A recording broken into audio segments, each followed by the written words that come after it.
Hey guys, what's going on? Third here. So I wanted to take a second and redo an old video that I did on my previous channel.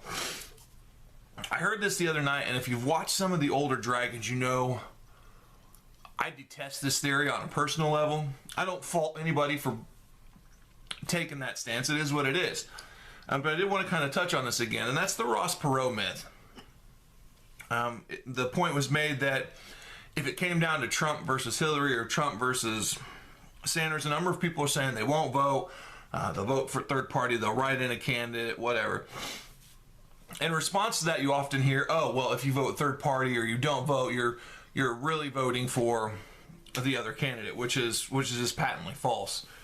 And to prove this point, they typically point to the '92 election between Bush, Clinton, and Ross Perot.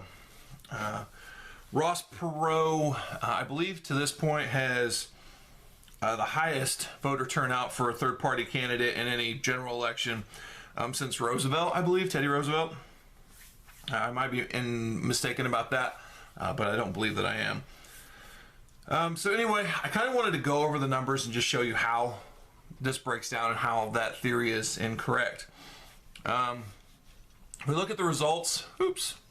Slide my notebook down here. There we go. Sorry, I don't have a giant fancy whiteboard I can use, so we'll just have to make do. Hopefully you can see those numbers clearly.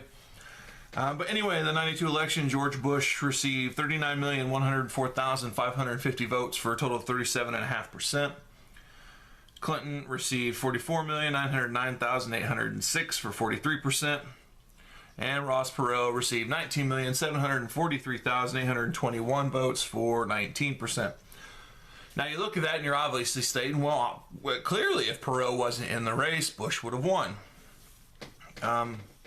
Which just isn't true, because a lot of people don't take into consideration how that Perot vote splits if Perot's not in the race. If there are only two candidates in this race, Bush and Clinton, how does this 19 million break down and go to Bush to go to Clinton, whatever? So we're going to take a look at that as well.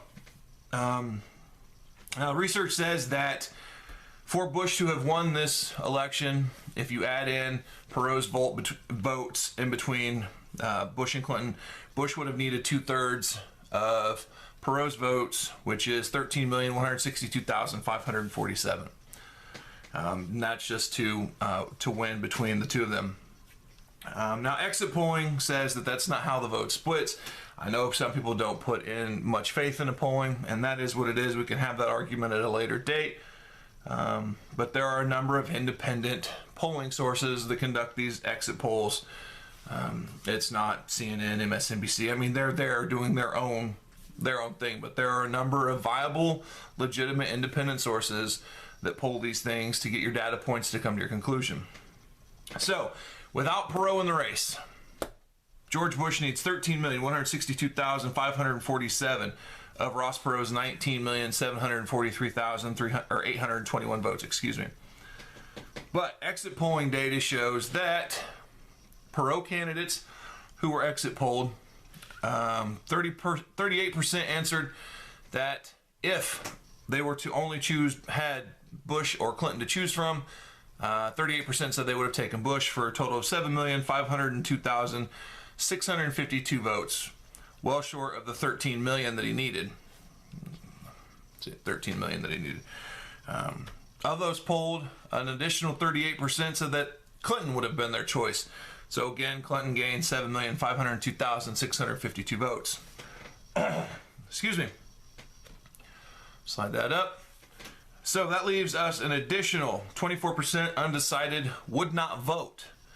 So that is an additional, slide that over, there we go, an additional 4,738,517 votes that could have gone either way.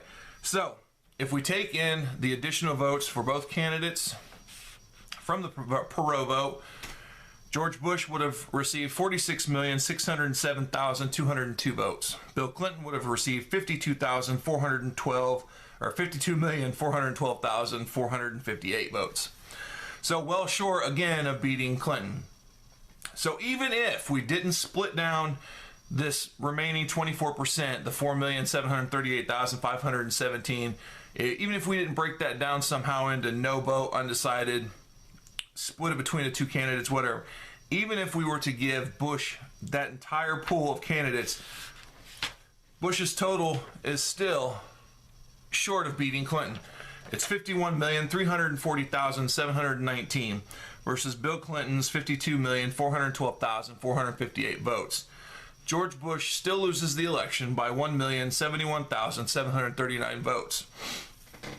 Now, is this in any way exact? No, but it does give you data points, a number of data points to make your own conclusion. And this isn't my conclusion. A number of people have come to the same one. Ross Perot, while making the election interesting, and a side note, Ross Perot did more damage to Bill Clinton's campaign early on than he did George Bush's. But I digress. With our information here, although making the election interesting, Ross Perot did not affect the outcome of the Bush-Clinton election. It just doesn't add up. I'm not a fan of that argument. It can be disproven in so many ways. And obviously, this video is not to make light of anybody or anything. It's one of those things people have come to believe. Urban legend. They've come to believe it to be true, so they state it as fact. But again, the math just doesn't add up that way. But I appreciate you taking the time to watch. It's a little bit longer than I wanted it to, so I apologize for that. But until next time, guys, take it easy.